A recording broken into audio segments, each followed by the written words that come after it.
Começa agora o Meia Pantufa.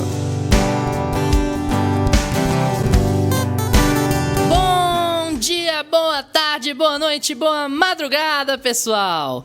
Todo mundo com os fones de ouvido que tá começando o seu Meia Pantufa. Toda segunda às 5 da tarde no seu player favorito. E esse é o episódio 14. Eu estou aqui com os meus amigos Gustavo Azevedo. Oi, Gusta. E aí, galera?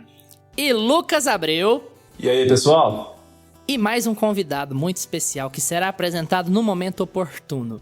Hoje é dia de pipoca e pantufas, gente. Nesses episódios, a gente recebe convidados das mais diferentes áreas, experiências e vivências para conversar com a gente sobre entretenimento. Hoje, nós estamos com um grande podcaster, um especialista em Estados Unidos, uma celebridade das playlists de Spotify e orientador de metade do elenco desse podcast. Aliás, é uma coisa muito importante de se falar aqui, a gente não tem ideia de como ele aceitou esse convite, tendo orientado a Carol e eu na faculdade. É um milagre, eu acho que uma pessoa que não guarda mágoas, eu imagino. Tô aqui com o nosso professor Felipe Mendonça. Bom dia, boa tarde, boa noite, Felipe, tudo bem? Fala, gente, tudo bem? Obrigado pelo convite aí, né? Eu fiquei muito feliz com o convite, estou muito honrado de poder estar aqui. E é isso, né? A gente quer saber também o que os nossos filhos, entre aspas, né, do mundo acadêmico, andam fazendo, né? E aí, quando soube do podcast, eu tive que vir aqui conferir para ver se vocês estão fazendo direito isso aqui. O Felipe, gente, tem um excelente podcast sobre política internacional. Vou dizer que é um motivador para a gente ter começado esse aqui, porque eu adoro, sou um fã absoluto do podcast dele, chamado Chutando a Escada, sempre com convidados incríveis, discutindo os mais variados temas, relacionando as relações internacionais, a nossa área mais do Felipe do que nossa ultimamente, né, Gusta? Mas é nossa área, a gente formou, a gente pode falar isso tranquilamente. E a gente vai falar um pouco mais sobre o Chutando a Escada no final deste episódio. No episódio de hoje, a gente chamou o Felipe, que é um grande estudioso na área de Estados Unidos, para discutir uma pergunta que muita gente conhece a resposta, mas nunca reparou com tanto detalhe assim. Será possível que um país possa usar o cinema como uma ferramenta de poder? Se prepare, pegue o refrigerante gelado, desligue as luzes, que hoje o tema é espinhoso no Pipoca e Pantufas. Oi, pessoal, só passando para dar um aviso breve aqui, a gente fez a captação do áudio de forma um pouco diferente dessa vez, né, para esse episódio. Então, pode ser que vocês peguem algumas coisinhas aí, uma duplicação de uma risada, ou de uma tosse, ou alguma voz fora do lugar, mas não é nada que vai comprometer a qualidade do áudio, tá? Tá tudo bastante inteligível, tá tudo bem tranquilo de captar.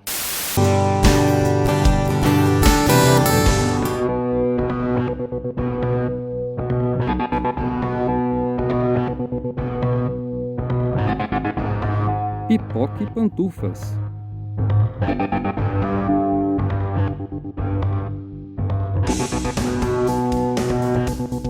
Então, pra gente, Gustavo, Carol e eu e Felipe, que somos das relações internacionais, como eu disse antes de entrar no bloco, essa é uma pergunta de resposta muito fácil, que eu diria sim. Sim, é uma ferramenta de poder, claramente, né?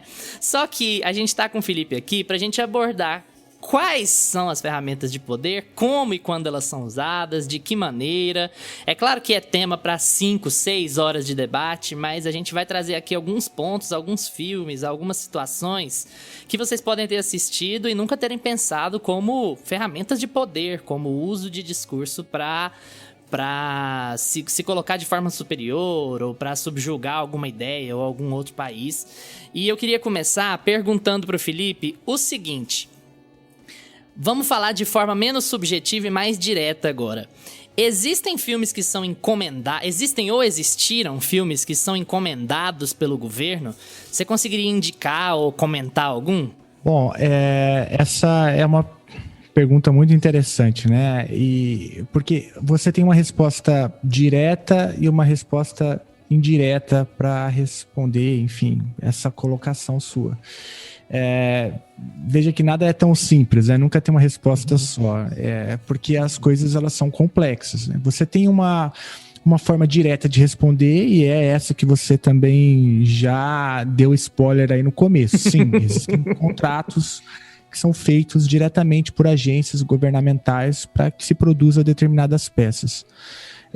E tem uma outra resposta que ela é mais indireta, é um sim indireto, porque o apoio se dá por outras formas indiretas, né? Por meio da cessão de locais de gravação, por meio de recursos, por meio de facilitações diversas, né, que um determinado governo pode dar para a produção de um determinado filme.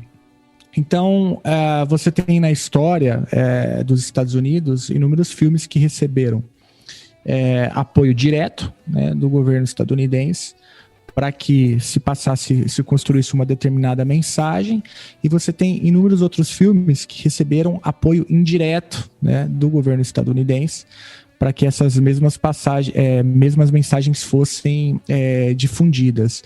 Então, respondendo diretamente a sua pergunta, você tem dois métodos, né, que são tradicionalmente utilizados para essa forma de utilização do cinema para difusão de poder. Você tem os métodos diretos e os métodos indiretos. Mas essa não é uma característica exclusiva dos Estados Unidos, né? Você tem outros países que fazem as mesmas coisas, e nem só países, a gente também tem instituições que fazem coisas parecidas para poder difundir determinadas mensagens, né? Você tem indivíduos que usam o cinema para tentar promover determinadas ideias. A gente está num momento bastante complicado da história mundial, no Brasil não é diferente, mas você tem, por exemplo, o Olavo de Carvalho produzindo seus próprios filmes para poder promover suas ideias aqui no Brasil. Então você tem um indivíduo que utiliza de determinados recursos para poder fomentar uma determinada mensagem política. Então, só para a gente ter uma ideia de diferentes níveis, né? Você tem instituições que fazem isso, e você tem governos que fazem isso, né? O Brasil tem uma política da Ancine que tenta difundir determinadas ideias, valores, perspectivas sobre a cultura brasileira. Né? Tinha. O governo Bolsonaro desfez, né? Acabou com a Ancine, acabou com a Cinemateca Nacional, que é um governo que não é civilizado, né? É um governo que está no campo da barbárie, e aí está na lógica de queima de arquivo, de queima quase literal de rolos, né, de filmes e de documentos. Então é um cara que queima livros, né? A gente está no campo da barbárie. Agora, voltando para o campo da civilização, você também tem, né, o emprego constante, corriqueiro, direto ou indireto do cinema para a difusão de determinadas mensagens. Isso é muito comum. E nos Estados Unidos, a gente acaba chamando mais atenção por conta da dimensão do orçamento do governo estadunidense, que é muito maior, né, do que a gente tem, por exemplo, no Brasil, e também pela importância que os Estados Unidos têm no mundo, né? É um país central para a compreensão de qualquer fenômeno internacional, e, por fim, pela maneira como a gente consome a cultura americana, né? A gente consome, arrisco a dizer, que os ouvintes aqui talvez concordem comigo, que a gente consome mais filmes estadunidenses do que todo o resto do mundo somado, né? Porque a indústria, ela, além de produzir muito, ela é muito acessível, mais acessível do que o próprio cinema nacional. Então, isso tudo não é à toa, né, Luiz? Isso tudo tem a ver com correlações de força política que perpassam toda a indústria do cinema, que vai desde a produção dos filmes, o recurso, o financiamento, depois a distribuição, né? Então, só para a gente poder estabelecer alguns marcos mais gerais sobre o que a gente entende do emprego político do cinema, né? E sim, os Estados Unidos usam desde muito tempo, né? É uma característica muito importante daquilo que a gente chama da hegemonia estadunidense, que começa no século XX, e desde então a gente vem percebendo, né, o emprego direto e indireto do cinema por parte de governo estadunidense para difusão do que a gente pode chamar aqui de American Way of Life e assim por diante, né? Ô Felipe, e por que usar o cinema e não a força, por exemplo? Porque isso é uma coisa que as pessoas se perguntam, né? Tipo assim, por que eu vou usar o cinema? Por que eu vou usar uma arte para promover o que eu quero, sendo que o que eu quero é estabelecer como hegemonia, eu quero poder, eu quero, na verdade, recurso, né? Por quê? Então, assim, a gente se pergunta. Vocês estão cheios de boas perguntas, né? Aí a gente veio preparar. A gente tá estudando há 2 meses, pensando sobre isso. Eu acho que se a gente parar para pensar, é a pergunta que eu diria que é o objeto das ciências sociais como um todo, né? Por que a maioria se submete à minoria, né? Por que muitas vezes o mais forte se subjuga a alguém que é mais fraco, né? Por que fenômenos como esse acontecem tanto no campo ali da família, depois do bairro, da cidade, do país e do mundo, né? Porque essa coisa da manifestação do poder, ela é muito complexa, ela se dá por diferentes meios, né? Mas para responder diretamente a sua pergunta, Gustavo, e para não me tornar aqui muito professoral aqui no podcast que é um ambiente de amigos, né? Quando você precisa utilizar uma arma para convencer alguém a fazer alguma coisa que você quer que ela faça, você tem o poder sobre essa pessoa, mas esse poder ele só se estende até o número de balas que você tem no seu revólver, ou sei lá o quê. À medida que a sua munição acaba, aquele instrumento de coação, ele se vai, né? Ele acaba. Então, a arma, ela é um instrumento de coação, ela é um instrumento de, manifestação de poder, só que é um instrumento de manifestação de poder limitado no tempo, né? E também limitado no espaço, porque você não consegue ameaçar todo mundo ao mesmo tempo de, tomar um tiro, né? E também tem uma limitação ali que tem a ver com a própria quantidade de munição que você tem, quando você tem se você tem 8 balas e quer dominar 1000 pessoas, você vai ter um problema. Por que eu tô falando isso? Porque é importante a gente entender que nem sempre o emprego de armas é o instrumento mais eficiente para a difusão de poder, porque ele é limitado, ele gera revolta, né? Ele gera uma reação muito forte, né?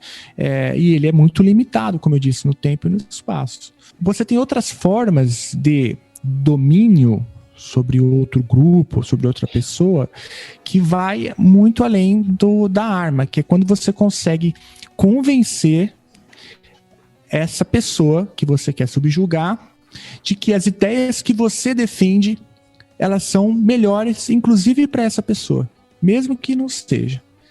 Se você consegue chegar nesse nível de argumentação, você não precisa da arma para convencer essa pessoa a fazer aquilo que você quer.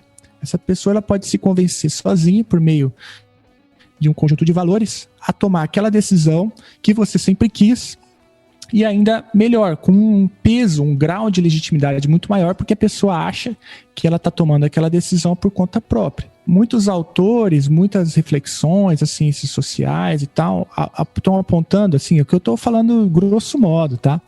Mas apontam justamente essa ideia de que o domínio absoluto, ou domínio duradouro, ou domínio, né, que gera mais vantagens para aquele sujeito que quer dominar, é justamente o domínio que se dá no campo das ideias, né? É quando você convence alguém de que determinado valor é superior sem a utilização das armas. E é justamente nesse contexto que muitos autores entendem que o cinema desempenha um papel importante nas relações internacionais. Ele pode servir como um instrumento muito mais eficiente na difusão de valores, ideias, do que o mero emprego conjuntural, né, acidental do uso e emprego da força clássica, da força física, por meio de uso de armas e assim por diante. Eu queria dar um exemplo que nós estamos aqui em 4 homens conversando, mas eu queria usar um exemplo de violência contra a mulher, né? Já que a gente está aqui no clube do Bolinha, né? Cadê a Carol para salvar a gente? Não teve. A Carol não tá aqui, né? Beijo, Carol, tô com saudade de você também. Mas uma situação que é muito comum, infelizmente, nos dias atuais, é mulheres se envolverem em relações tóxicas, né? Abusivas, essa é a palavra, em relações abusivas. E perceba que as relações abusivas, as mais violentas delas, né, não acontecem exclusivamente com o uso da força física. Você tem outras formas de violência não física que fazem com que aquelas mulheres permaneçam naquela relação. Pode ser uma dependência econômica, pode ser um peso religioso por trás, né, de uma possibilidade de separação, pode ser, enfim, inúmeras coisas. Psicológica. Porque psicológica, financeira, porque assim que o abusador vai embora, a gente pode se perguntar, por que a mulher que está nessa relação abusiva simplesmente não foge? Ela não foge porque o poder que aquele homem, né, abusador desempenha sobre ela se dá em inúmeras camadas, né? Que a violência física é só uma delas. É engraçado porque esse é um olhar que a gente tem das relações internacionais, e eu acho que muita gente não tem esse entendimento, assim, porque eu acho que muita gente não entende como o filme, como o cinema faz de fato esse impacto de... Você acabou de fazer uma comparação de uma relação abusiva entre um homem e uma mulher, que é o que, por exemplo, um grande estado consegue fazer com nações menores e estados menores. E é legal porque, assim, dependendo... Eu comecei a trabalhar com comunicação recentemente, e eu percebo que o que o cinema faz, no fim das contas, é tentar trabalhar a comunicação de uma forma limpa. Então, você consegue reconhecer aquele emissor da mensagem. Aquela mensagem é uma mensagem facilmente assimilável e você consegue se enxergar naqueles personagens, enxergar naquelas histórias, e acaba que a mensagem política, que é o que o Estado quer no fim das contas, que é a captação de recursos, etc., e manter você no laço dele, fica em segundo plano. Então as pessoas não percebem isso, porque a comunicação é muito limpa, o cinema é muito bonito, e as histórias que são contadas por ali são muito fáceis de ser assimiladas por quem está assistindo, pelo espectador. Então eu acho que esse ponto de vista de que o cinema está fazendo isso para amarrar a gente, para deixar a gente como, não sei, oprimido, né?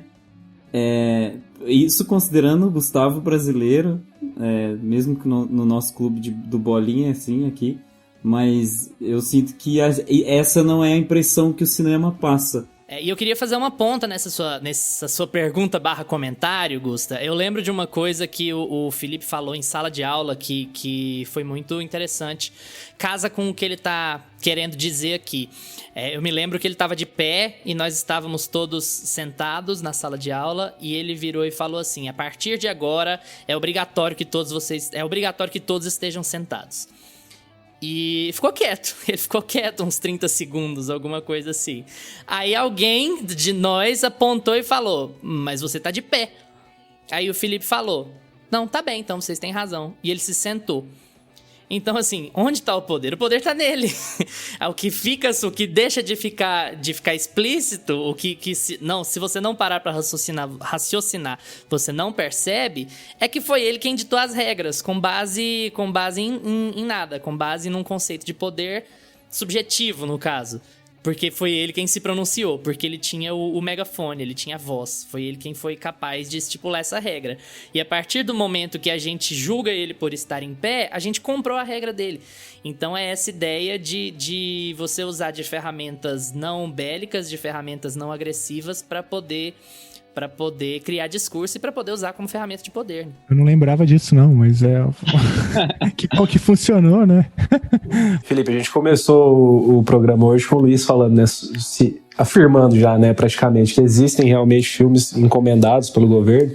Eu gostaria que você pudesse citar alguns que vêm à sua mente agora, que você considera que foram mais importantes dentro dessa temática. Eu vou citar 2 filmes, então, que eu já andei fuçando e tal, por conta de trabalhos que eu já orientei aqui na Universidade Federal de Uberlândia, né? Daria para citar até mais, mas enfim, vamos a alguns deles. O primeiro tem a ver com um trabalho que eu orientei de um aluno chamado Carício Neto. O Carício, ele fez um trabalho sobre um filme chamado Saludo aos Amigos. Não sei se vocês já ouviram falar desse filme. É um filme muito clássico. Ele foi rodado na década de 40, logo num momento ali onde os Estados Unidos começavam, né, a despontar como a superpotência global e no mundo ali pós Segunda Guerra Mundial e tudo isso. E esse filme, ele é um filme que foi encomendado mesmo, né, por uma agência que fazia parte da estrutura do Poder Executivo estadunidense, né, chamado Office of Inter-American Affairs. Lá dentro dessa agência você tinha uma subdivisão de cultura, né? E que tinha por objetivo, né? Tinha como missão difundir alguns valores da cultura estadunidense, por exemplo, a criação de alguns personagens icônicos, né, depois da cena ali dos cartoons das indústrias do Walt Disney, né?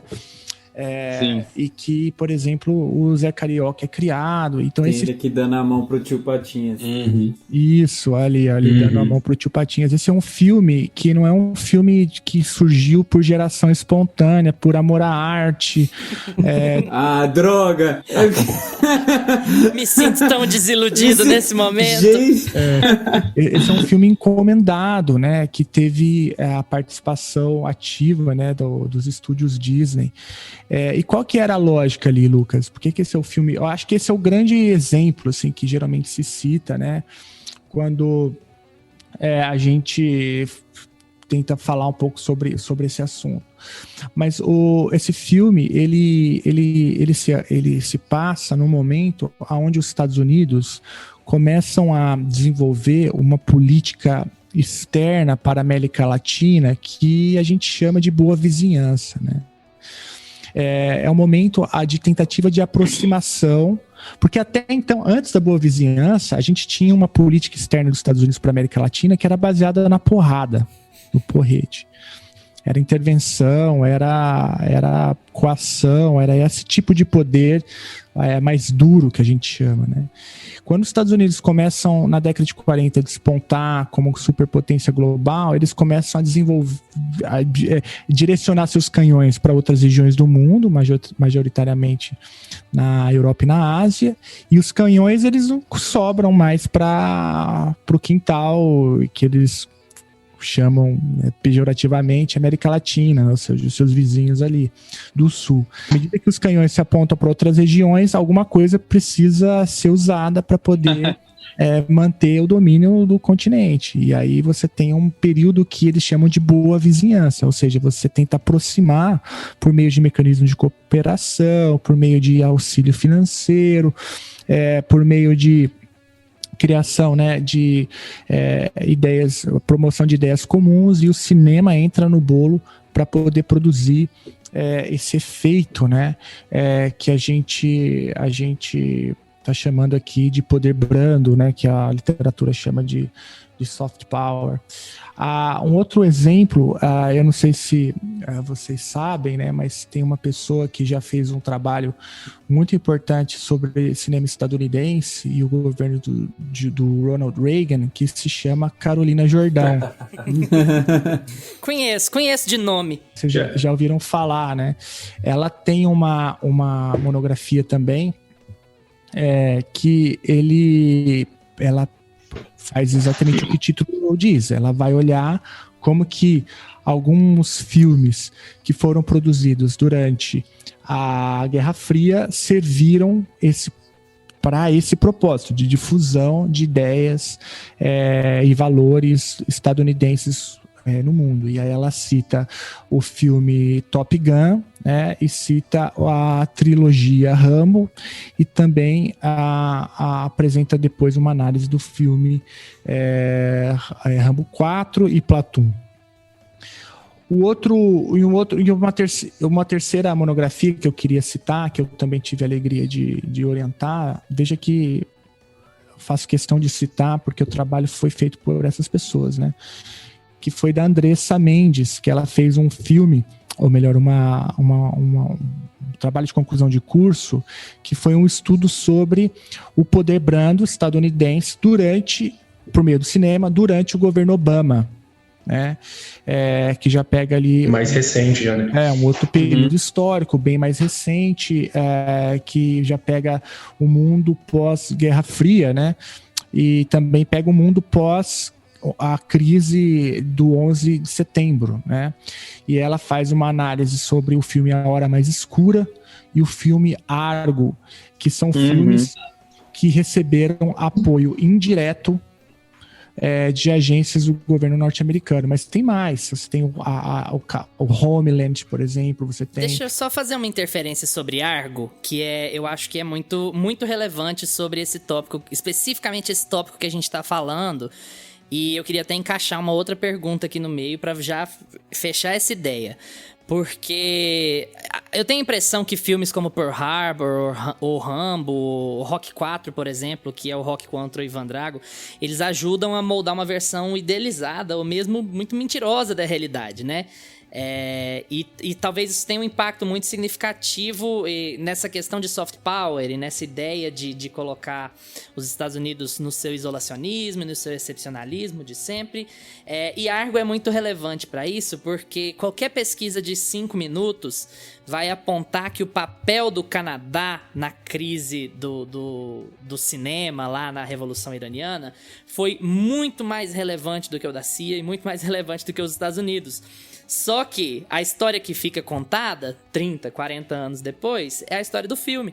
É a história do filme premiado, que vai para Oscar e tudo mais. Então, assim, você já tem um outro encaminhamento de como se conta uma história e aquela versão vai passar a ser verdadeira no imaginário.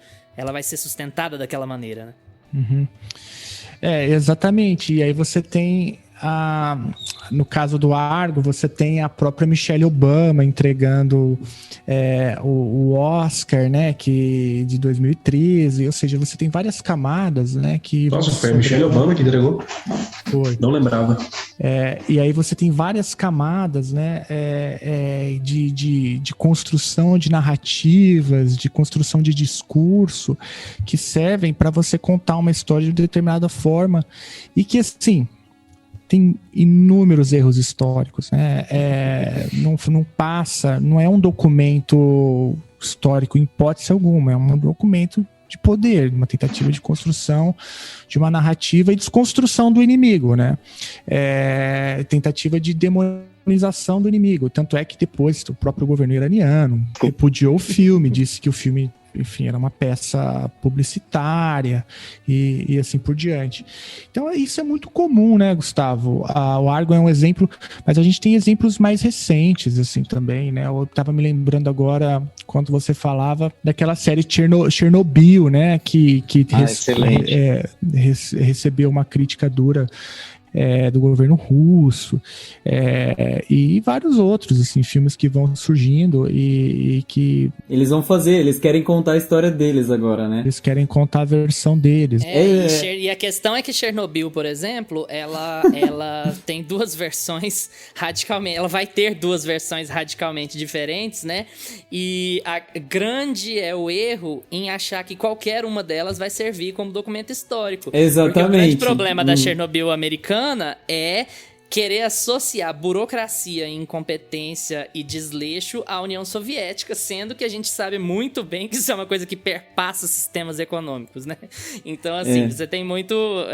você não pode encarar isso como factual, só que essas pessoas vão ter o alcance que um trabalho histórico, um trabalho acadêmico jamais vai ter. Então, assim, talvez elas devessem passar por um crivo mais significativo, né? Eu queria só aproveitar para indicar também uma série que chama For All Mankind, que tá na Achei Apple que era TV, Succession de novo. Eu só indico Succession. Se você que falou, não foi eu.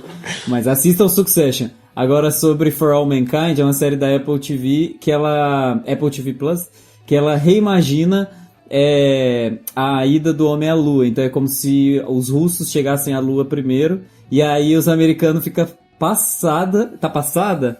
Exatamente. E aí eles precisam correr atrás, correr atrás do tempo, porque eles não conseguiram a façanha de chegar na Lua primeiro, que também é praticamente uma ode cinematográfica, assim, né, dos Estados Unidos, a ida à Lua também, filmada, fotografada e tal. Esse é o expediente normal, assim, de um cinema, de um filme relevante. No Brasil, por exemplo, eu citaria Bacurau, por exemplo, que é um filme que é uma distopia e tal, mas que está fazendo uma crítica muito, muito contundente ao cenário político brasileiro, latino-americano, enfim. O ponto, Luiz, é que todo filme, né, ele tem um pouco dessa dimensão, né, de difusão de um determinado ponto de vista, e quem domina o ponto de vista é quem tem o controle da narrativa, por isso que eu acho que é correto dizer que é um instrumento de poder. E os filmes, eles fazem parte, né, de uma indústria do entretenimento, mas eles não podem ser confundidos como documentos históricos, né? Então a gente precisa entender os filmes como objetos também, objetos a serem estudados, né? Os filmes são objetos de estudo também, e eles não simplesmente refletem a realidade, eles tentam criar e mover uma determinada realidade. Sim, nem relevância absoluta, nem irrelevância absoluta, né? Porque se eles são um ponto de vista sobre uma história verídica, eles têm que ser considerados também em qualquer tipo de análise, né? Isso, eu acho que também é importante dizer isso.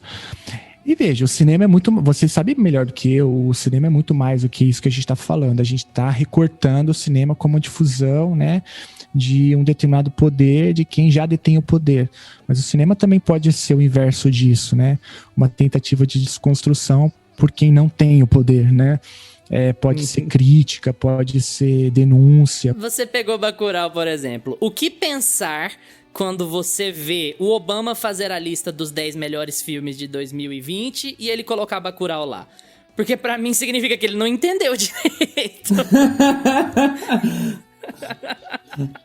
Ele pesquisou, tipo, top movies around the world depois, gente. Acha que ele assistiu? Eu, hein? Eu não sou muito especialista e tal, eu não entendo muito dessas coisas. Porque, veja, nesse caso, eu acho que o exercício do poder é indireto, né? O Obama não tem essa caneta, né? Ele não exerce esse poder diretamente. E também tem outras coisas, né?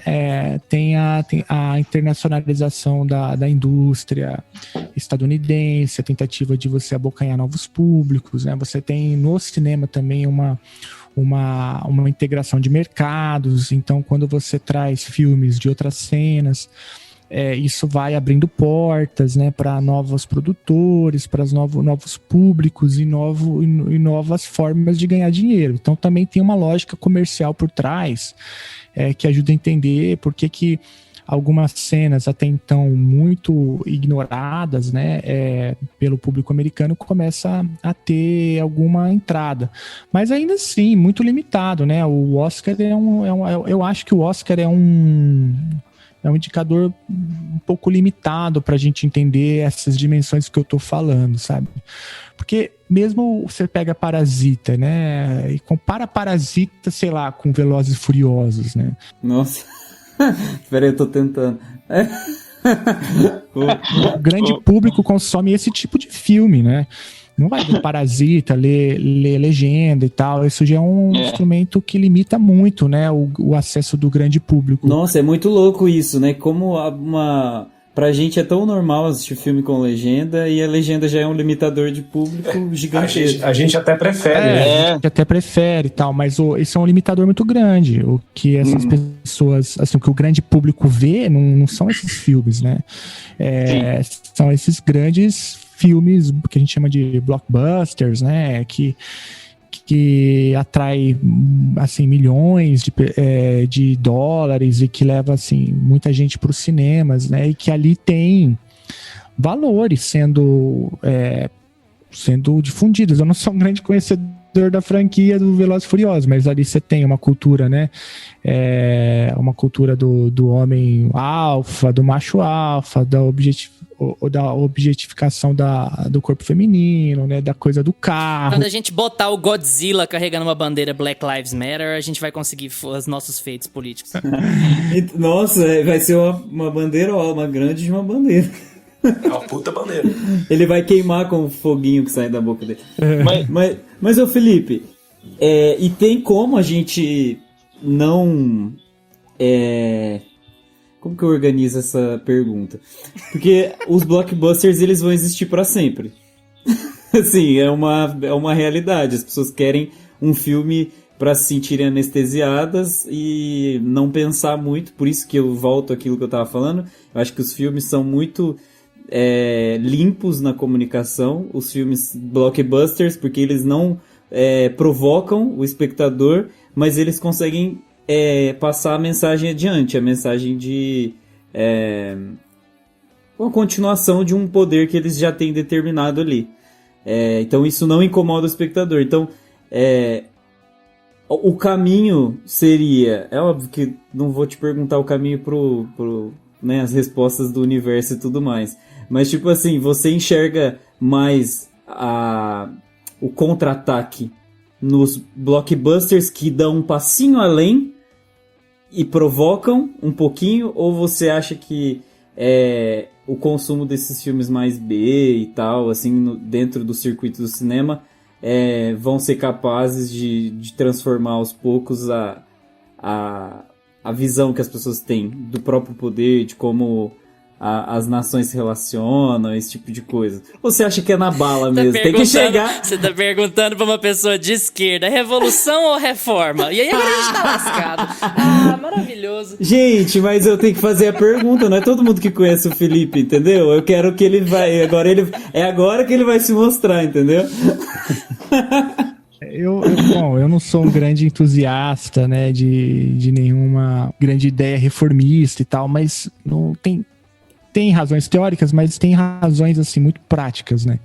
Porque, pegando esse exemplo que o Gustavo deu, os grandes blockbusters, eles têm essa característica, né? Eles são filmes que são feitos para despertar emoções, né? Não são filmes que despertam reflexões. E veja, gente, eu não sou especialista, eu sou só um curioso que tem um interesse e que já orientei alguns trabalhos sobre o tema, né? Então, por favor, né, os especialistas não precisam ter uma síncope nervosa. Eu reconheço a minha pequenez no debate, mas os blockbusters, eles têm essa característica de eles despertam muito o sentimento mesmo, né, e não a reflexão. Então as músicas são de uma determinada forma para gerar um determinado tipo de expectativa, para gerar um determinado tipo de sentimento, né? Então eu acho que esses filmes, eles estão no campo do sentimento, né? Eu acho que você vai um filme para chorar, um filme para ter medo, um filme para sentir adrenalina, e esses filmes, eles têm capacidade muito limitada de gerar qualquer tipo de reflexão sistêmica, né, sobre o mundo e as coisas, né? São filmes importantes também, né? Não tô negando todo mundo precisa disso também, de ninguém... Você sai de Velozes e Furiosos 8 e tem uma reflexão importante. Por que eu gastei meu dinheiro com isso? Você já faz toda uma economia, toda uma avaliação do sistema capitalista de consumo desenfreado. A minha companheira fala assim, mas também é chato ver filme com você, porque toda hora, né, tem que só escolhe esse tipo de filme. E ela tem razão, assim. Eu achei que você ia desmentir ela. Quero que a gente... Porra, eu só quero ver um negócio. Um filme iraniano. Não quero ver filme iraniano. Eu só quero ver um negócio, só quero ver uma coisa e tal. Mas e tem também, Gustavo, uma limitação que é da própria indústria, né? Os filmes, para atingirem um grande público, ele tem que ter um determinado tipo de padrão, né? Um padrão estético, um padrão na própria storytelling, né? Na maneira como se constrói a jornada do herói, tal, da redenção, da força de vontade, né? Do pequeno vencendo do grande, esse tipo de coisa, assim. Aí você tem um leque reduzido, né, de opções. Mas é engraçado. É engraçado porque quando você pega filmes como, vamos pensar nos mais recentes, que provocaram muita reflexão e que são blockbusters, no sentido de arrecadar muito dinheiro. Você citou um que foi o Parasita. Parasita virou um fenômeno, continuou nas salas de cinema por muito tempo. A gente teve o Coringa, que é um blockbuster, é um filme da DC, e que provocou muita reflexão sobre saúde mental, etc. Só que será que essas provocações... conseguiu fazer bastante dinheiro, mesmo sendo censura de 18 anos também, né? Tem isso, né? Que os filmes de censura de 18... Tem isso aí. Isso também é um limitador, porque aí você precisa suavizar o discurso, muitas vezes, porque você precisa atingir um grande público também, então às vezes você tem que fazer Pantera um filme... Negra também. Próprio Pantera Negra... Não, Pantera Negra ajudou a desencadear um movimento... Assim, não ajudou a desencadear, mas deu cara para um movimento para muitas pessoas, né? As crianças que...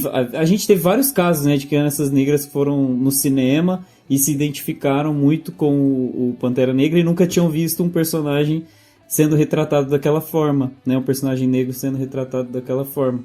Então... não sei se eu sou reformista, mas eu vejo claramente parabéns, eu ganhei meu troféu de reformista, mas eu gosto de ver esses pequenos saltinhos assim, e aí eu também faço a minha própria crítica, que eu sei que no fim das contas é o próprio capital assimilando essas particularidades e como a gente sempre vai voltar para o mesmo ponto, mas eu tô celebrando os pequenos momentos da indústria do cinema. Não, mas tem que celebrar, você não tá errado, não. Eu acho que as duas coisas podem caminhar juntas, e é um grande paradoxo, né? E o paradoxo, ele não é algo que a gente deve evitar. Quando você identifica um paradoxo, você identificou um evento interessante que merece ser analisado. É claro que a gente precisa das pequenas vitórias cotidianas para caminhar as lutas mais estruturais. Sim. Mas também é correto entender que algumas vitórias cotidianas, elas não são suficientes para desencadear alterações estruturais. Então, as duas coisas eu acho que elas não são, né, contraditórias, né? Eu acho que elas podem caminhar perfeitamente juntas, né? E esse é um dilema que não é só típico do cinema, né? Você vai desde, sei lá, do debate clássico, do marxismo, sobre ganhos da classe trabalhadora. É claro que a gente quer que o trabalhador ganhe 10% a mais o salário. Essa é uma vitória importante cotidiana. Mas a gente também sabe que ganhar 10% de aumento de salário não vai retirar a classe trabalhadora da condição precária que ela está submetida. E então, as duas coisas são corretas ao mesmo tempo, né? O Erwin até disse aqui, a vida é um paradoxo. Quando a gente chama ele pra Matrix. É isso. Contradição. A gente começou assim, né, o podcast com o Erwin. Erwin, a vida é um paradoxo, disserte. Aí passou 1h40 e a gente não viu. Grande Erwin, uma figuraça e conhece muito sobre o tema e tal. O Áureo também passou por aqui, só gente boa. E eu acho que vocês identificaram aí elementos importantes do debate, né? A gente consome mesmo. Os filmes de fato têm essas camadas, né, de difusão de ideias, de valores, de visões de mundo, e a gente tem também outros tipos de produções sendo feitas para poder, de certo modo, questionar com limites determinados problemas sociais. Mas me ocorreu aqui um exemplo só para a gente poder aprofundar um pouco mais essa questão. Vocês já repararam que mesmo Bom, aqui eu vou me aventurar num tema que eu tô tateando, mas a gente sabe que o principal rival, em termos de política internacional dos Estados Unidos na conjuntura atual, é a China, né? A imprensa chama de nova Guerra Fria e tal, é uma bobagem, mas é só pra gente poder contextualizar. Droga, eu tenho que apagar meu tweet. A Guerra Fria é outra coisa e tal, mas a China ocupa um espaço, né, no imaginário do cidadão médio estadunidense de ameaça. Não é à toa que o Donald Trump foi eleito com essa bandeira e tal. Sim. E o próprio Biden agora foi eleito também, identificando a China como uma grande ameaça. Ai, mas aí não tinha o que fazer, pelo amor de Deus. Tinha que ser o Biden. Nessa agenda eles não diferem, né? Uhum. Eles não diferem.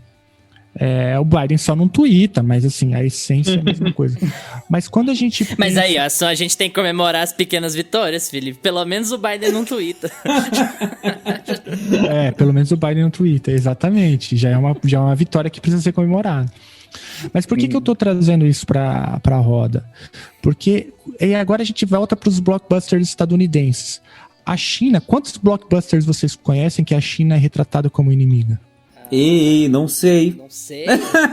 Eu sei, o Gravidade, ela é amiga, alguns, né? Tem Deixa eu alguns, pensar. mas eu acho que antes disso ser um fator tão importante, você pega lá os filmes que você tem de caráter muito mais individualizado, sabe? Você tem uma máfia chinesa, você tem um o Westworld tem, não tem? Tipo, não, mas é azul. Não, mas o Westworld eu acho que não é chinesa. Mas é enfim, difícil. Costuma ser, mas de forma muito mais individualizada. Por quê? Sendo que, de fato, a gente consegue afirmar com muita segurança que a opinião pública estadunidense, a maior parte dela, entende a China como uma ameaça. Por que os filmes não retratam isso? Porque tem toda uma preocupação da indústria, essa é uma hipótese que eu estou colocando aqui, eu posso estar errado, mas tem toda uma preocupação da indústria de entrar no mercado chinês, que é o maior mercado hoje no mundo. Sim. E se você retrata a China como inimiga, esse filme não vai ser comercializado lá e você começa já perdendo muito dinheiro.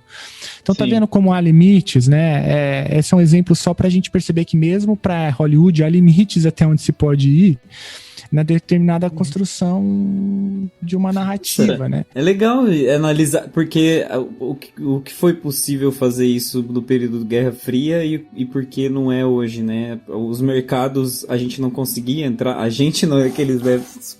os Estados Unidos não conseguiam entrar no mercado chinês, no mercado russo. Tem outras questões também, né? Você entender que a economia... É impossível comparar Estados Unidos e União Soviética com Estados Unidos e China, porque as economias de Estados Unidos e China são profundamente entrelaçadas hoje. Então, assim, você vai ter conflitos em várias frentes e você vai ter contatos em várias frentes. É completamente diferente de quando eles não tinham ligação nenhuma e você tinha uma guerra ideológica muito clara lá. Hoje em dia, a guerra ideológica, ela é Retórica, papo de né? QAnoner e tal, e ela é muito retórica. É, Exatamente, ela não é factual. A gente falando de China, eu lembrei... Vocês lembram aquela polêmica que teve com o filme uma vez? Que eles faziam... O filme chama A Entrevista, que eles faziam a entrevista com o Kim Jong-un, e aí o filme parece que foi até proibido de ir pro cinema, por causa da visão que eles mostraram dele. Da Coreia do Norte, né? Da Coreia do Norte. É. Nossa, foi Mas bizarro. o filme E eu teve assisti problemas isso. na China também por causa da Coreia do Norte, que eu me lembro. Sim, com certeza. Foi. Mas essa é só uma provocação, assim, barata, que eu acho que vale um estudo mais aprofundado, né? Porque a Hollywood foi muito mais rápido na construção de uma caricatura do soviético durante a Guerra Fria, de que de fato ocorreu, com essa caracterização do inimigo chinês nessa, entre muitas aspas, nova Guerra Fria. E é por conta do papel, talvez, da indústria e tal, do capital chinês dentro da indústria, dentro de Hollywood e tudo isso, né? Acho que é uma questão importante que traz mais uma dimensão daquilo que a gente estava falando lá no início, como o poder importa na construção de narrativas. O fato do chinês não ser retratado como o grande causador, enfim, os grandes inimigos, os grandes vilões aí do cinema, é uma coisa que merece ser observada. E veja, essa é uma ideia que está na opinião pública, mas não está no cinema. Está na opinião pública. Veja, o Trump, a gente estava falando, estava chamando de comunavírus e não sei o que, mesmo na pandemia agora, né? A China como a vilã, a causadora de tudo isso, mas o cinema não retrata da mesma forma. É interessante isso. Ai, mas ainda bem que não tem filme com o chinês vilão, porque você imagina os grupos do WhatsApp, Felipe, como é que ia ser?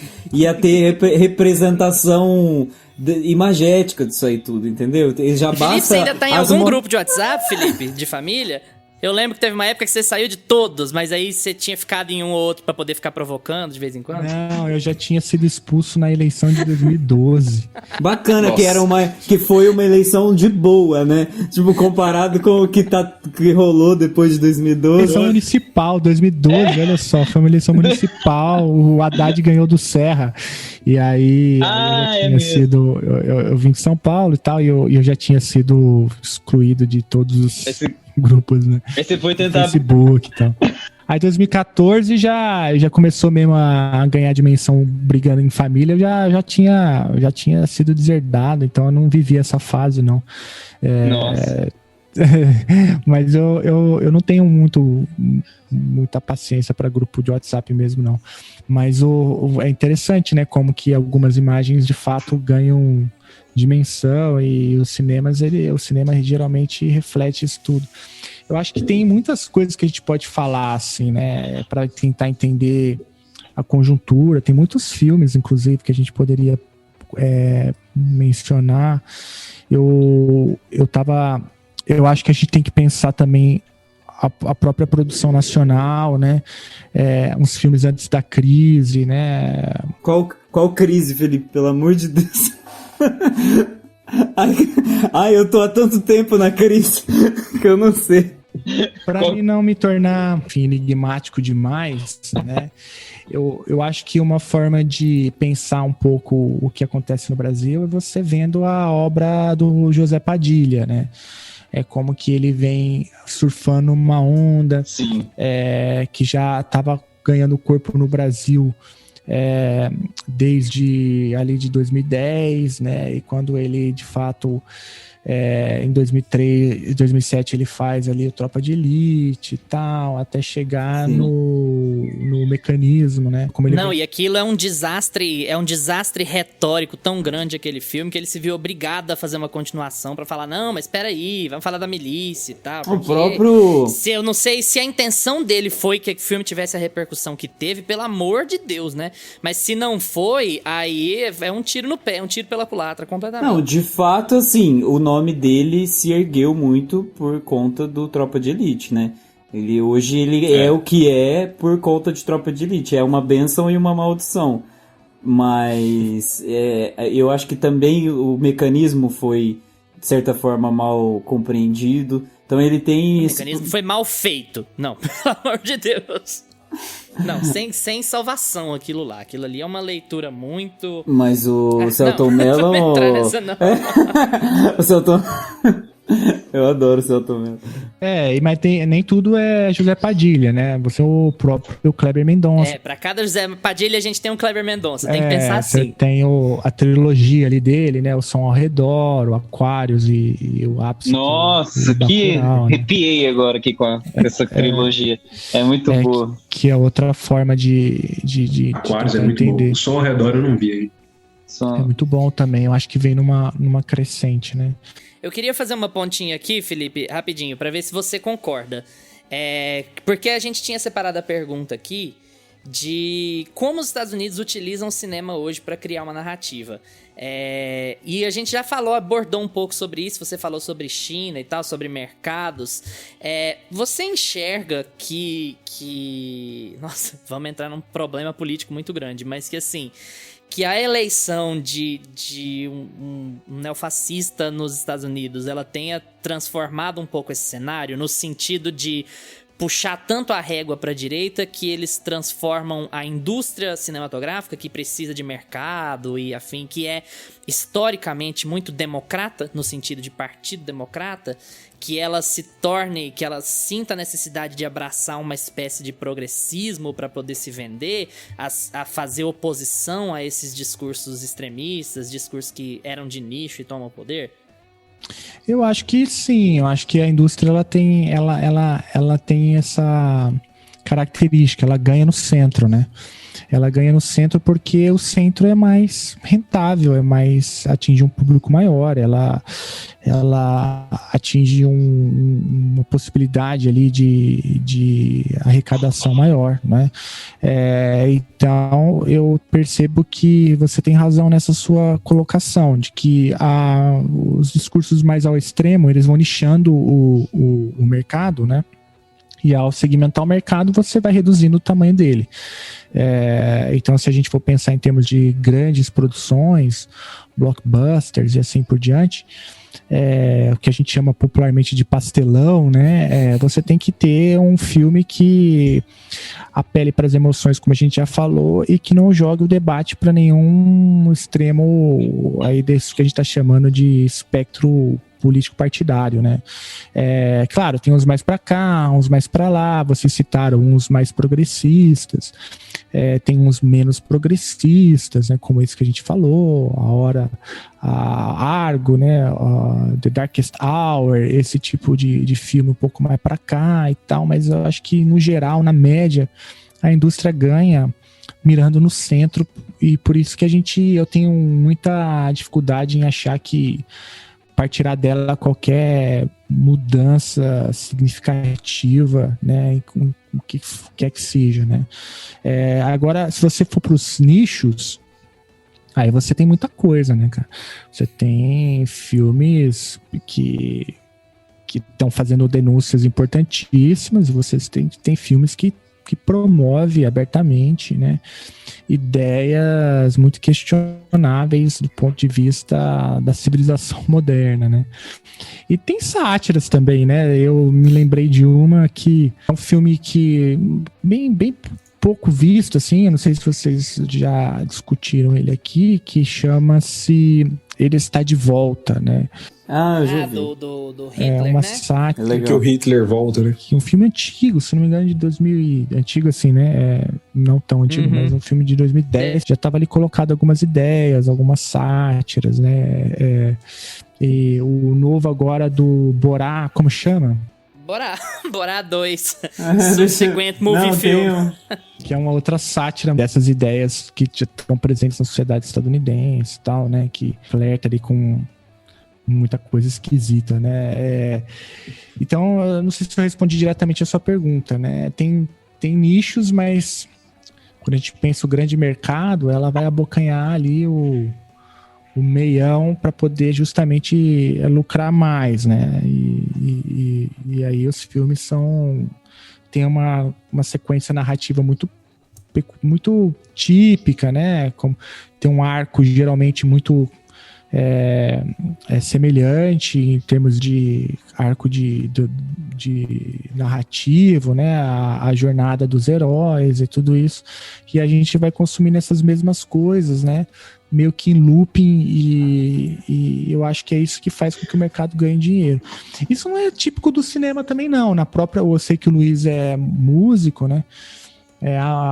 A indústria musical é a mesma coisa, assim. Você tem um padrão que faz com que a música atinja um público maior. Se você quiser sair do padrão, você não vai atingir um grande público. Você vai segmentar o teu público e aí você vai ser, óbvio, naturalmente um artista nichado. A gente acaba entrando em questões muito político-econômicas, socioeconômicas até, se a gente for mergulhar por isso aí, né? Porque a gente vive uma época de concentração de renda gigantesca, mas também vive uma época de concentração cultural, digamos assim. Isso. Ao mesmo tempo que você tem streaming, você tem o excesso de conteúdo, você tem só um tipo de conteúdo que realmente faz sucesso, porque o algoritmo vai sempre encaminhar para que pessoa X ou Y, ou que a música que soe de tal ou tal jeito, seja a música que consiga arrecadar dinheiro, ou que consiga estar no ouvido de mais pessoas. E todo mundo que trabalha na indústria precisa trabalhar em cima do algoritmo, porque você não quer atirar no escuro. Você quer atirar dentro, no centro do alvo, no meio. A manchete você quer acertar seu público. Hollywood procura uma terceira via.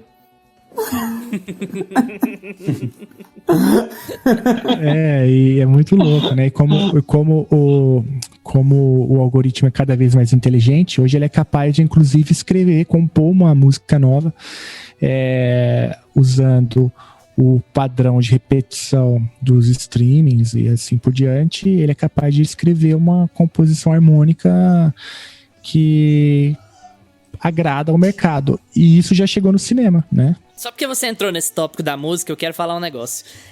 O dono, CEO do Spotify, falou por esses dias aí, acho que mês passado ou 2 meses atrás, que o pessoal reclama muito do sistema de pagamento do Spotify. Ele remunera muito pouco o artista. E aí, o pessoal reclamando, e o CEO do Spotify, que não entende porcaria nenhuma de música, é um empresário, ele falou que quem tá reclamando deveria produzir mais. Ou seja, quem produz muito, ou seja, quem enlata, ganha dinheiro com a ferramenta. E aí você tem essa tendência. E como a ferramenta tá imbatível, porque ela já dominou o mercado musical, você não tem como fugir. Então, eu acho que isso já chegou no cinema com essas grandes plataformas de conteúdo de streaming, né? Já tem estudos, inclusive, que mostram como que o Netflix usa, né, o algoritmo para poder construir enredos, construir roteiros, né? Você vai identificando determinado perfil ali da maior parte dos espectadores da plataforma, identificando interesses e entrega isso quase semi-pronto, né, para o roteirista, que tem que trabalhar com determinadas categorias e pronto, você tem a possibilidade de ter um filme de sucesso. Você pega, de novo, eu tô falando de alguma coisa que eu não entendo, né? Mas, sei lá, você pega você percebe que tem algumas modas, né? Sei lá, tá na moda um pouco a cultura vintage, você volta ali na cultura da década de 80, você constrói um determinado tipo de narrativa ali que envolve, né, um pré-adolescente, um monstro e não sei o quê, e aí você dá esse roteiro. Claro, faz bem feito, os caras são muito capacitados, né? Fazem as coisas bem feitas, mas o algoritmo te dá, ele te informa qual que é o nicho, né? E qual é quais são as categorias de maior interesse. Esse exemplo dos anos 80, inclusive, é um ótimo exemplo, bem recente, né? Porque depois, se eu não me engano, acho que Stranger Things começou, né, com essa moda dos anos 80, que trouxe de volta ali uma temática toda... tentando fazer umas alusões ali aos filmes do Steven Spielberg e tudo mais, que se passavam nessa época, até um pouco de ET, um pouco de It, e aí estourou, né? Foi uma série que fez uns puta sucesso na Netflix, no mundo inteiro, e depois disso a gente teve vários filmes que foram pegando, o algoritmo vai entendendo, né? Tanto filmes quanto séries, vai entendendo que, beleza, gostaram dessa temática, desse estilo de narrativa aqui, dessa estética, então vamos jogar para todo tipo de filme. E a gente tem, depois de Stranger Things, a gente teve desde filmes de terror, filmes de comédia, O até It, filmes de né? super-herói, passando nos anos 80. O It do Stephen King. Isso não é à toa, gente. Isso é tudo o algoritmo. E até também o trabalhando. próprio Mulher Maravilha 84, que a gente mencionou ele aqui esses dias, que eu não gostei nem um pouco do filme, mas a estética anos 80 dele é legal. E eles se aproveitam um pouco dessa onda. Porque não só visual, né? Mas desse sucesso dos anos 80 aí, jogam para um filme de super-herói que poderia não se passar ser nessa qualquer época. outra coisa, né? Qualquer outra coisa. Tranquilamente. Mas foi E muito assim, e é um criticado filme esse que de crítica, ele não foi bem de crítica, mas ele fez dinheiro. Inclusive na pandemia conseguiu fazer dinheiro. Inclusive se aproveitando de um movimento Me Too, né, das mulheres. Então, tipo assim,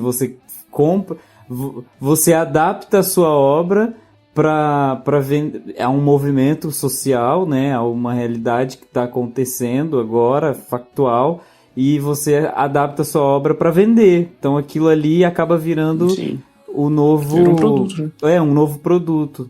E ele misturou uma causa, uma estética, e aí cadê o produto? Cadê a entrega? Cadê a reflexão? E essa discussão é aquilo que o Scorsese tinha trazido também, né? Que os filmes eles viraram parques de diversão. Uhum. Isso, que desperta emoção tão somente. Foi você tinha falado mais cedo da emoção. Que é a coisa de você sentir uma adrenalina, sentir alguma coisa. Que é bom também, né? Que também, assim, eu não tô criticando quem faz, não. Eu mesmo faço e tal, mas o ponto é que, como é uma discussão sobre cinema e poder, a gente só entender a limitação desse tipo de produto para gerar qualquer tipo de... E Felipe, o que você acha, vocês todos, o Felipe em específico, o que vocês acham sobre a questão do Oscar? A gente pincelou um pouco sobre o Oscar, a gente falou um pouco sobre as pequenas conquistas, mas, por exemplo, o Oscar de uns anos pra cá ele vem mudando muito, né? Desde os votantes, que antes eram na maioria homens, brancos, ali da indústria eram sempre as mesmas pessoas que votavam, e aí eles foram mudando... Eles mudaram a forma ali de entrar novos votantes, o que trouxe muito mais gente e muito mais de pessoas diferentes, aumentou o número de mulheres, de pessoas de etnias diferentes. Jovens também. E até jovens. E a gente teve o caso de Parasita, né, que foi um filme estrangeiro que ganhou o Oscar de melhor filme. E a gente teve agora uma notícia mais recente do Wagner Moura, que ele vai fazer parte dos votantes. Vamos ter um brasileiro lá. O que vocês acham sobre isso? Vocês acham que o Oscar, como a gente falou de Argo, né? Que ele conta uma história mentirosa, que acaba, por conta de ser um filme que foi pro Oscar e tudo mais, ele consegue ter um público, alcançar um público muito maior do que se você fosse contar a história original. E, enfim... Esses filmes que vão pro Oscar, eles acabam tendo uma visibilidade muito grande. Vocês acham que esse tipo de coisa, essas mudanças em relação aos votantes, em como que o Oscar está sendo feito, o tipo de filme que eles estão passando a colocar na premiação, os votantes, vocês acham que isso pode fazer uma diferença grande em como o cinema é visto no mundo? Vai lá, Gustavo. Olha... E Luiz. Eu tava vendo que o Luiz tava rindo, porque o Luiz... pra ir? Não, então o Luiz é o termômetro do Felipe. Eu já entendi já. Tipo assim, ele fica lendo a cabeça do Felipe, aí eu já fico assim, tipo assim, lá, o Luiz tá rindo porque o Felipe vai falar que não vai mudar, que não vai dar certo. Mas eu estou aqui pra ajudar você. Eu só ia repetir o exemplo do Felipe na sala de aula, que eu ia falar é o seguinte, o Wagner Moura entrar na academia é o professor que tá em pé falar pra todo mundo que todo mundo tem que ficar sentado. Ele tá entrando no esquema, muito mais do que reformando o esquema, pelo menos na minha visão. Tirando que o Wagner Moura nunca passa frio, pois sempre está coberto de razão. Coberto de razão. Eu adoro o Wagner Moura. Ah, também adoro ele, mas eu acho assim, é legal você ter diversidade no Oscar, diversidade no Globo de Ouro, é maravilhoso, é melhor do que nada. Mas ao mesmo tempo, você vai continuar tendo uma premiação estadunidense, de cinema estadunidense, que vai tratar filmes estadunidenses como centro, como a única produção de cinema relevante do mundo. Então, assim, a fim e ao cabo, você não tem uma mudança significativa, Luiz? Né? Você tem uma inserção porque de outras pessoas. você acabou de falar uma premiação estadunidense, com pessoas estadunidenses, votando em estadunidense. O filme vencedor do Oscar de 2020 foi Parasita, um filme coreano, falado em coreano, com pessoas coreanas. No meu ponto de vista, porque o Oscar tem uma posição historicamente democrata e estava lidando e eles com um cara precisavam que é um extremista de direita. Eles precisavam ser o contraponto. E aquilo é um grande contraponto, porque a academia não quer se colocar como casual, como conservadora, quando você tem um ultraconservador no poder. Mas assim, olha, opiniões, é a mesma coisa. Não sei nem o que o Felipe acha. Felipe parece que tá olhando ali para outros rumos, só adorando a discussão. Tá lembrando da faculdade. Mas os velhos colocou os jovens lá dentro agora da academia e eles vão ter que aguentar, que eles vão bater panela, o Wagner Moura vai votar nos filmes que ele quer, e aí o Wagner Moura vai entrar nos lobbies pra votar nos filmes com gente jovem.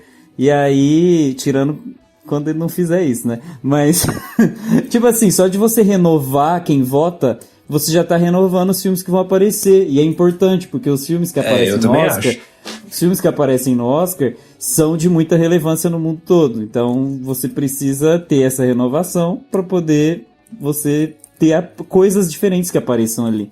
Eu acho que vai mudar sim. Me liga daqui uns 5 anos, me pega na ladeira lá e vê se eu tô pra responder. Eu tô com o Gustavo, eu também acho que... Vamos ouvir o Felipe ainda, né? Mas eu também tô com o Gustavo nessa aí. Eu acho que essa mudança aos poucos vai acontecendo a longo prazo aí. Só de mudar os votantes. Tomara que vocês estejam certos, né? Eu também espero que as coisas mudem sempre, porque do jeito que tá tá ruim, né? Pior que tá, não fica. Do jeito que tá, não tá bom, assim. Basta ver aí como que tá a situação. Eu, ao mesmo tempo que eu tenho um wishful thinking, né, de achar que torcer e de tendo a concordar de que, de fato, quando você altera, né, o gap geracional dos votantes, isso tem impacto, e isso daí é inquestionável. A questão é que a gente volta lá atrás, né, quando a gente estava falando dos paradoxos, é até que ponto essas alterações têm condições de ultrapassar determinados limites, né?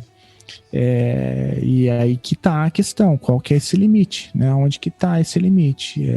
De fato, o que vai alterar, mas vai alterar até que página? Até a página 2, até a página 5, até a página 20. Questão.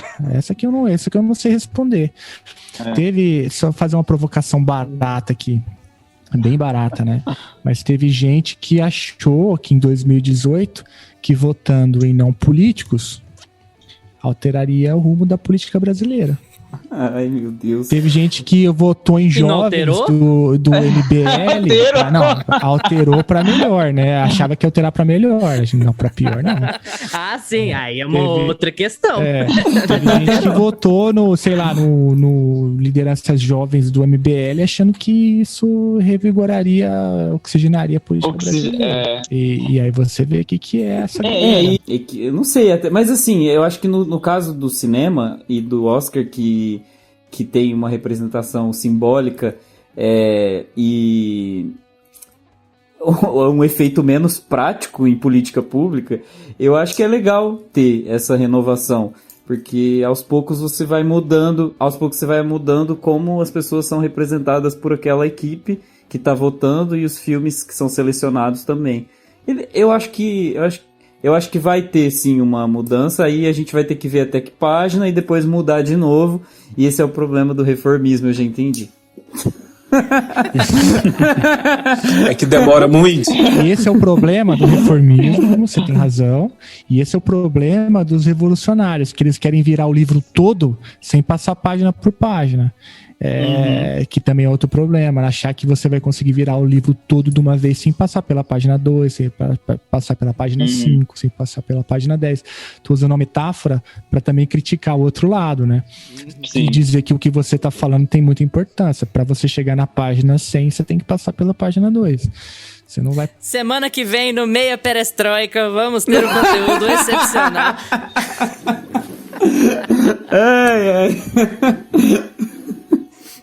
Que, ó, de novo, falar do Meia Perestroika é só porque encaixava, porque também é pouco preciso em termos históricos e políticos,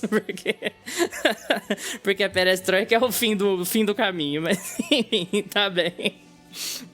Felipe, muito obrigado pela sua participação aqui. Esse debate foi incrível, como a gente saberia que ia ser. Achamos muito bom estar contigo aqui. Muito obrigado por ter aceitado o convite. Foi muito legal revê-lo. Foi muito legal trazer esses assuntos aqui pra baila. A gente gosta muito de falar de cinema, mas a gente gosta demais de falar de política também. E a gente conseguiu fazer as duas coisas casarem muito bem aqui. Queria agradecer novamente pela sua participação. Gente, valeu, obrigado. Se é para falar sobre política internacional, sobre cinema de orelhada, assim, eu tô sempre à disposição. E ainda bem que eu tive bons alunos, né, que fizeram bons trabalhos, e aí hoje eu tenho aqui alguma condição de poder dialogar com vocês em altíssimo nível. Obrigado pelo convite. E vida longa ao podcast. Obrigado. Falando em vida longa ao podcast, Felipe, fala um pouquinho pra gente pros nossos ouvintes, sobre o Chutando a Escada. Quanto tempo vocês estão com o projeto? Como é que é o projeto? Como é que ele nasceu? Onde é que o pessoal pode encontrá-lo?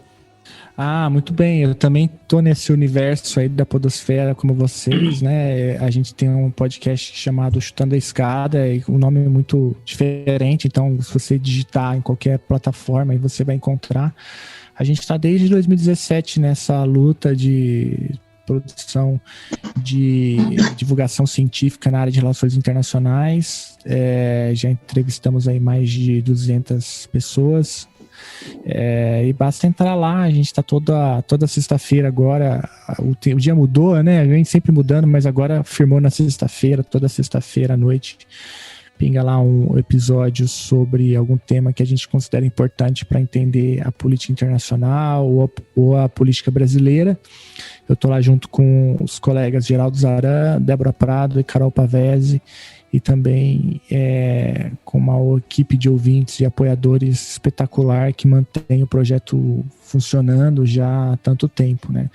Só tenho a agradecer essas pessoas, e se você tiver interesse em ouvir aí mais conteúdo sobre política internacional, dá um pulinho lá. Inclusive tem alguns episódios sobre cinema que talvez interesse o público. Tem um episódio sobre Harry Potter, tem um episódio sobre Star Wars, tem um episódio sobre Rick and Morty, tem episódios mais gerais também sobre o papel do cinema nas relações internacionais. Então dá uma olhada lá que tem muito conteúdo também sobre cinema interessante.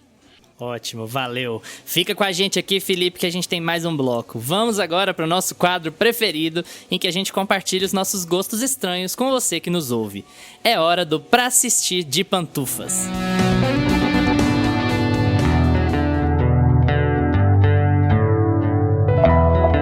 Pra Assistir de Pantufas. Felipe, faça as honras pra gente. Como sempre, o nosso convidado é o primeiro a ser jogado na bucha. Passa pra galera a sua indicação de hoje. Tem que ser estranho ou pode ser não muito estranho? Não, estranho é um bordão, é um efeito de marketing. Pode ser normal. Não indica Velozes e Furiosos que tá tudo certo. Não fui eu que passei esse efeito de marketing pra você. Depois eu vou te passar outro. Bom, eu tenho muita coisa assim que eu queria dizer e tal. É muita coisa mesmo, assim, boa que tem sido produzida, né? Eu me senti muito impactado com um filme que ganhou o último Oscar como melhor efeito sonoro, chamado O Som do Silêncio, né? Não sei se vocês já viram esse filme, The Sound of Metal. Sim, esse filme excelente é muito bom. Esse filme gerou um impacto em mim que eu nunca tinha sentido. Assim, a gente tá falando de emoção e tal, né? Que a maneira como que o som é usado no filme obviamente, né? Um filme que tem todo esse enredo e é muito incrível, assim, como que essas pessoas fizeram um trabalho primoroso, né, em relação ao enredo e a história do personagem. Enfim, é um filme que vale a pena. Eu tava torcendo para que ele ganhasse de melhor filme, não ganhou, mas pelo menos Ai, tava longe de ganhar, Felipe. Desculpa, mas eu... É porque o Wagner Moura não tava na academia ainda. Exatamente. Mas pra mim, esse foi a minha torcida. Eu sei que eu tô meio isolado na torcida, mas já que a gente tem gostos estranhos, né? Que não tem... Tem que defender até o fim. E uma série, dá pra indicar também uma série? Tá podendo. Claro, à vontade. Senhor, no combo de série e filme, o senhor paga apenas R$19,90. Eu vou indicar uma série que eu gosto muito, que chamada Atlanta. Eu acho que é genial. Atlanta é genial, é uma das melhores coisas que eu vi. O Gustavo Vai indicou matar o ela um Gustavo dia, do inclusive, coração né? hoje, Felipe. Eu Não vai nem amo essa dormir. série. Atlanta é uma obra-prima, assim, é um negócio que eu preciso rever, inclusive, para conseguir entender todas as dimensões que estão postas ali. E vale muito a pena. E para não falar, para não entrar nessa contradição, né? A gente tá falando aqui de indústria de Hollywood e eu acabei só indicando filmes da grande indústria, né? Para ficar também com o filme nacional, se me permitem uma terceira indicação, é o Animal Cordial, um filme da Gabriela Almeida. Vocês já viram esse filme? Nunca vi. Não, mas tá Tudo na lista o dos... que vocês vão fazer hoje à noite, pare e assista. Tá no Netflix, o Animal Cordial. É um filme que tem o Murilo Benício, né? Tem a Luciana Paz. E é dirigido por acho que é uma cineasta em ascensão, um grupo de mulheres aí muito, muito talentosas, que faz filmes muito tensos também, que é a Gabriela Almeida. Esse filme é incrível, vale a pena. Pronto, parei. Prometo. Muito bom. Lucas, passa pra galera a sua indicação de hoje. Minha indicação vai ser um filme que a gente mencionou aqui bastante hoje, que é Parasita. Parasita foi um filme que eu fui assistir, cara. Eu assisti antes dele ganhar o Oscar de melhor filme. E fui despretensioso, não esperava muito do filme, não sabia muita coisa dele, tinha uma sinopse simples. E é um filme que me pegou muito de surpresa, assim, eu adorei ele. Gostei dele ter ganhado a premiação. Apesar de estar concorrendo com Coringa, que eu gosto pra caramba também. Mas Parasita foi um filme que me pegou de surpresa e ele transita em vários gêneros e vale a pena. Quem não viu tem que ver. E até o final. E até o final. O final é muito bom. E eu acho que ele casa um pouquinho sobre a temática que a gente falou hoje também, que ele faz uma certa crítica ali ao sistema capitalista. Pô, é a crítica, né? É a crítica. É que eu tô tentando entregar muita coisa. Eu entendi. Gusta, e a sua indicação? Como eu fui reformista durante todo esse episódio, agora... E o Felipe foi... Vai indicar Irmãos à Obra, do History Channel. Plano real, né? O plano real... Não, mas como eu fui reformista, agora eu vou subverter, eu vou queimar todas essas páginas e vou jogar o livro fora. Eu vou indicar um filme nacional também, que é muito contra-revolucionário, assim. É um filme que chama Tatuagem, que conta a história de um casal gay. Um é dono de um grupo de teatro, e o outro é um militar que não pode ser visto como uma criatura gay, como diria o Rodolfo do Big Brother. Ele não pode ser visto como uma criatura gay, então ele acaba se escondendo nesse grupo de teatro e tal, e aí ele começa a participar de algumas intervenções, algumas peças que eles fazem, e aí algumas coisas tensas acontecem com ele. Mas é muito legal o filme subverte muita coisa sobre gênero, sobre o papel da arte, sobre o papel da polícia. Então, assim, trabalha muito a sexualidade, né? Tipo, como o erotismo como um tema. Então é muito legal, traz muitas reflexões, diferente de todos os outros que eu indiquei durante o episódio. Muito bom, eu vou indicar um filme aqui para fazer um puxa-saquismo do convidado. O Felipe escreveu um capítulo sobre esse livro, escreveu um capítulo sobre esse filme num livro, tá bem legal. Eu vou indicar Eu, Daniel Blake, que é um filme sobre as maravilhas que é viver num mundo onde viveu Margaret Thatcher. Eu não vou falar mais nada sobre isso, não. Vocês assistam, porque é um filme muito pesado, muito impactante e é muito... Enfim, não vou falar mais nada sobre isso. Você não precisa de nota, assistam. não, tá? É realmente muito bom. Eu achei que eu ia falar do filme, inclusive, quando vim aqui. A gente falou 1h30 e não falei do filme, né? Mas o Daniel Blake é um filme muito bom, recomendo também. A gente vai reservar essa fala sobre o Daniel Blake na próxima vez que você estiver com a gente, Felipe. Muito obrigado novamente pela sua presença. Foi muito legal estar aqui contigo. Espero que você volte logo. Muito bom revê-lo. A gente se divertiu bastante aqui contigo hoje. Foi bom demais, gente. Muito obrigado e vida longa ao podcast. Muito bom ver vocês também. E mande um abraço pra Carol. Pode deixar. E aí, pessoal, curtiram o episódio de hoje? Esquecemos de mencionar algum filme que você gosta muito? Conta pra gente nos comentários do YouTube ou nas nossas redes sociais, Instagram ou Twitter, @meiapantufa. Tenho que mencionar o TikTok aqui, senão o Gustavo me bate. É @meia_pantufa. E a gente responde no próximo episódio. Valeu pela atenção de vocês. Tchau, Lucas. Tchau, galera. Tchau, Gustavo. Tchau, tchau. Tchau, Felipe. Valeu, gente. Tchau. Lembrem-se de seguir a gente no seu agregador de podcasts preferido, Spotify, Apple for Podcasts, YouTube. Se assistir no YouTube, não se esqueça de curtir o episódio, se inscrever no canal e ativar o sininho para receber as nossas notificações. Semana que vem, na segunda-feira, às 5 da tarde, a gente tá de volta. Tchau!